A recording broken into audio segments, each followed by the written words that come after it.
രവി കിടന്ന് കൂവണ്ട, ഞാൻ ഇവിടെ ഉണ്ട്. എടാ മടിയൻ ചങ്കു, എന്റെ തൊട്ട് പിന്നാലെ എത്തിക്കൊള്ളാന്ന് പറഞ്ഞിട്ട് നാണമില്ലല്ലടാ. ആസനത്തിൽ വെയിൽ ഉദിക്കുന്നവരെ കിടന്ന് ഉറങ്ങാറുന്നില്ലേ? എന്തിനാ ഈ എക്സസൈസ് എന്ന് പറഞ്ഞ് കെട്ടിയെടുത്തത്? എടാ, നൂറ്റാണ്ടുകൾക്ക് മുമ്പ് ശിലായുഗത്തിലെ പ്രാകൃതരായിട്ടുള്ള മനുഷ്യർ മറ്റ് ഗതാഗത സൗകര്യങ്ങളൊന്നും ഇല്ലാതിരുന്നുകൊണ്ട് ഇത്തരം ജീവികളുടെ പുറത്ത് കയറി യാത്ര ചെയ്തിരുന്നു. ശരിയാണ്. ഈ 20-ാം നൂറ്റാണ്ടിൽ എന്തെല്ലാം കണ്ടുപിടുത്തങ്ങൾ! മോട്ടോർ വാഹനങ്ങൾ, എയറോപ്ലെയിൻ, റോക്കറ്റ്, എന്തിന് ഇന്ത്യ പൊക്രാനിലെ ന്യൂക്ലിയർ ബോംബ് വരെ പൊട്ടിച്ചില്ലടാ. എന്നിട്ടും ഈ കോവറുകൾ ഇതിനെ പുറത്ത് കയറി കൊച്ചു വെളുപ്പാൻ കാലത്ത് അതിനിട്ട് ഇങ്ങനെ തേരാപാര ഓടിക്കുന്നത് ഇതൊരു മാതിരി പ്രിമിറ്റീവ് ഏർപ്പാടാ. എടാ, എക്സസൈസിന് വേറെ എന്തെല്ലാം വഴികളുണ്ട്. അല്ലേലും നിനക്ക് ഇതിന്റെ ആവശ്യമില്ലല്ലോടാ. രാവിലെ അണ്ണാക്കിലോട്ട് 2 കുടം വെളിച്ചെണ്ണ ഒഴിച്ച് ആ നാക്കിന് ചില്ലറ വ്യായാമം കൊടുക്കുക. അതിന്റെ ഒരു ഫ്ലെക്സിബിലിറ്റി കൊണ്ടാണല്ലോ നീ ജീവിച്ചു പോകുന്നത്. ഡെന്നീസ്, നാക്കിന് തള്ളി പറയരുത്. മാർക്ക് ആന്റണി എന്ന് കേട്ടിട്ടുണ്ടോ നീ? ഒരൊറ്റ പ്രസംഗം കൊണ്ടാ അങ്ങനെ റോമാക്കാരെ മുഴുവൻ തിരിച്ചുവിട്ടത്. അത് മാർക്ക് ആന്റണി, ഇത് വെറും നാക്ക് ആന്റണി. എടാ, എന്റെ റാംബോ നിന്നെ പോലൊരു മടിയനായി പോവല്ലോടാ. ഒരു 2 റൗണ്ട് അതിന്റെ പുറത്ത് റൈഡ് ചെയ്തേച്ചെങ്ക വാ, ഞാൻ പോവാ. ഓ, ആ കുതിര എന്ത് മഹാപാപമാണോ ചെയ്തത്. 1 കിൻഡൽ വെയിറ്റ് ആ പഹേന്. പോണത് കണ്ടില്ലേ? ഒരു കുതിര, അതിന്റെ പുറത്ത് വേറൊരു കുതിര.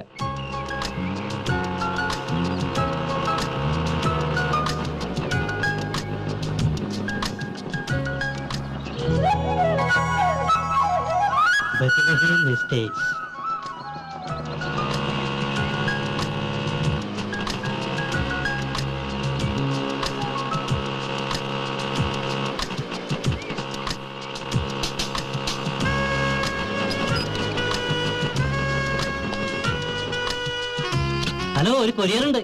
ഹലോ, ഒരു നമസ്കാരമുണ്ട്. ഒരു കൊറിയർ ഉണ്ടെന്ന്. ആ, നമസ്കാരം. ഇതല്ലേ ബദലഹേം എസ്റ്റേറ്റ്? പുറത്ത് ബോർഡ് വെച്ചിരിക്കുന്ന കണ്ടില്ലേ? അതെനിക്ക് മനസ്സിലായി. ഇതിനെ ബദലഹേം എസ്റ്റേറ്റ് നല്ല പേരിടുണ്ട്. വല്ല ഗാഗുൽത്താമലാന്ന് കേട്ടണം.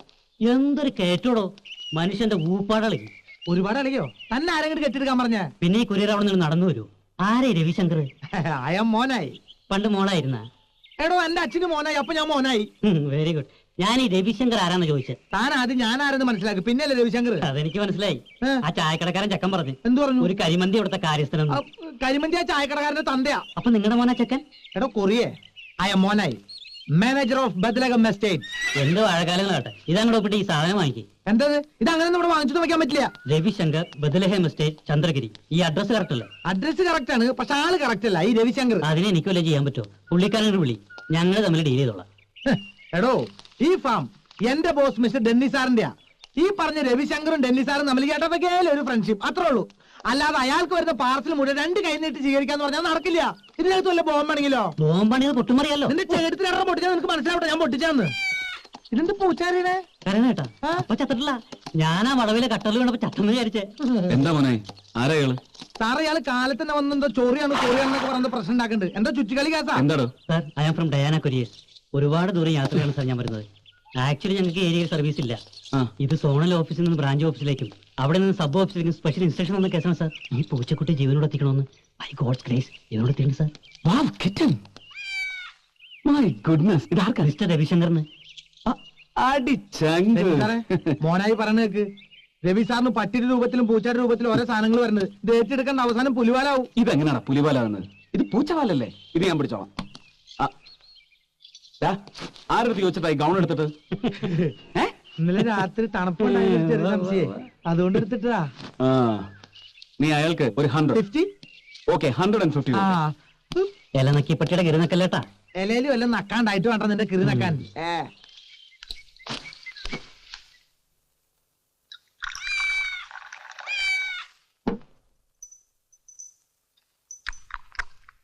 എവിടെ നിന്നു വന്നു നീ, എവിടേക്കു പോന്നു നീ? ഇതാണോ? എന്താ വല്ല ഫേസ് കട്ട് ഫീൽ ചെയ്യുന്നുണ്ടോ? ആഹാ, നിന്റെ അതേ മുഖച്ചായ. ഇതിപ്പോ എവിടെ നിന്ന് ചാടി? നിനക്കൊരു ഐഡിയ ഇല്ലേ? അയച്ചാളുടെ ഫ്രം അഡ്രസ് പെട്ടിപ്പുറത്തുണ്ടാവുമല്ലോ. ആ, പെട്ടിപ്പുറത്ത് ഒരു പട്ടി കടിച്ചെടുത്തുണ്ട് പോയി. മക്കളെ, നിന്റെ ഒരു ഫോട്ടോ എനിക്ക് കിട്ടൂടാ. ഫ്രെയിം ചെയ്ത് വീട്ടിൽ കെട്ടിത്തൂക്കാനാ. ഞാൻ ചിരിച്ചോണ്ടിരിക്കുന്ന ബ്ലാക്ക് ആൻഡ് വൈറ്റ് ഫോട്ടോ മതി. ബ്ലാക്ക് ആൻഡ് വൈറ്റ് തന്നെ വേണം, എന്നാലേ ക്ലിയർ ആയിട്ട് നിന്നെ കാണാൻ പറ്റും. നീ ടെൻഷൻ അടിക്കാടാ, ആരെങ്കിലും ഫൂളാക്കാൻ ചെയ്താവും. സാർ, ഈ മെയ് മാസത്തിൽ ഏപ്രിൽ ഫുൾ ഉണ്ടോ? ഏയ്, ഏപ്രിൽ ഫുളിന് ജൂൺ മാസത്തിലല്ലേ ഉള്ളൂ. പോയി ബ്രേക്ക്ഫാസ്റ്റ് എടുത്ത് വെക്കടാ. ഈ പ്രശ്നം ഞങ്ങൾ കൈകാര്യം ചെയ്യலாம். താങ്ക്സ്. ഓ ചങ്കുവേ, സത്യം പറ, വല്ല റൊമാൻറ്റിക് ലൈനും ആണോ? വല്ല ദൂതും? ഹംസത്തിന് പകരം പൂച്ചദൂത്. പിന്നെ ഹംസത്തിന്റെ കാര്യം പറഞ്ഞപ്പോൾ ഞാൻ ഒരു കാര്യം ആലോചിച്ച, ഉച്ചയ്ക്ക് തിന്നാൻ ചിക്കൻ വേണമെങ്കിൽ പോയി മേടിച്ചോണ്ട് വരണം.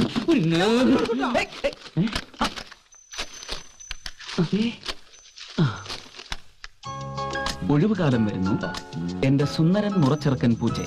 നിന്നെ മറ്റു മുറക്കുറിഞ്ഞികൾ അറിയാതെ ആദ്യം ഓടിയെത്തിയ thanks to the courier service ബ്രാക്കറ്റിൽ ഈ കുറിഞ്ഞെ മനസ്സിലായോ നിനക്ക്? ഉത്തരമറിയാൻ ഞാൻ വരുന്നു. Yes man, I am coming. എടാ ചങ്കുവേ, ഇത് line, high power extra tension line. എന്നാലും ഏത് കുരിശാടത്? ഞാൻ വരുന്നു, ഒഴിവുകാലം. എങ്ങോട്ട് വരുന്ന കാര്യം എനിക്കൊന്നും മനസ്സിലാകുന്നില്ല. നിനക്ക് എത്ര അമ്മാമാരാ? 5. അവർക്കെല്ലാവർക്കും കൂടെ എത്ര പെമ്മക്കളാ? 12. അതിലൊരു 5 വലുതാ. എന്ന് വെച്ചാ കെട്ടുപ്രായം എത്തിയത്. ആ, അതിലൊരുത്തി നിന്നെ പ്രേമിക്കുന്നു. നീ അറിഞ്ഞോ അറിയാതെ? എനിക്കൊരു പുല്ലുമില്ല, എനിക്ക് ആരോടൊരു പ്രേമവും ഇല്ല. ഇതൊക്കെ ആ പിള്ളേരുടെ വെറുതെ ഒരു വട്ട്. അത് നമുക്ക് പിന്നീട് സംസാരിക്കാം. ഇതിൽ വല്ല ക്ലൂവും കാണും. പ്രേമത്തിന് പറ്റിയ ഏറ്റവും നല്ല സിമ്പലാണ് പൂച്ച. ഒരു തരം കണ്ണടച്ച് പാലുകുടിക്കലാണല്ലോ ഇതിന്റെ ആദ്യത്തെ സ്റ്റേജ്. ഓ, ചൈന ഭാഷയാ. പെണ്ണ് ചിലപ്പോ ചൈനക്കാരി ആയിരിക്കോ? ഇതല്ലടാ, കാസറ്റ് ഉരിങ്ങിയതാ. കുരുങ്ങിയ കാര്യം പറഞ്ഞപ്പോൾ എനിക്കൊരു കാര്യം ഓർമ്മ വന്നെ. നമ്മുടെ ഫാമിൽ 500 ലിറ്റർ പാല് പിരിഞ്ഞു. ഞാൻ ഹാപ്പിയായി. ഇതില് കാസറ്റ് കുരുങ്ങി പൊട്ടിയിട്ടുണ്ടെങ്കിൽ പോയി ഒട്ടിച്ചോണ്ട് പോവാ. ഞാൻ പോട്ടെ. ഇതെന്തിനാ? ഈ കോപ്പ് നീയല്ലേ വാങ്ങിക്കൊണ്ടുവന്നത്? അതിനാ. അടിക്കാനുള്ള 2 സൈഡ് അടിച്ചുല്ലോ അല്ലേ? ഇത് ശരിയാക്കാൻ പറ്റുമെന്ന് ഞാൻ